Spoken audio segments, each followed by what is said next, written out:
This is a test of the emergency alert system. The system is activated for Amber Alerts when children are abducted and investigators wish to enlist your help recovering these children.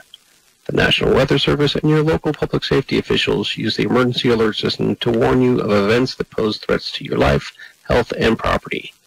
If this had been an actual emergency, you would have been directed to www.oralert.gov for more information. Your local broadcasters volunteer their airtime to bring you these messages. This test was originated by Oregon Emergency Management.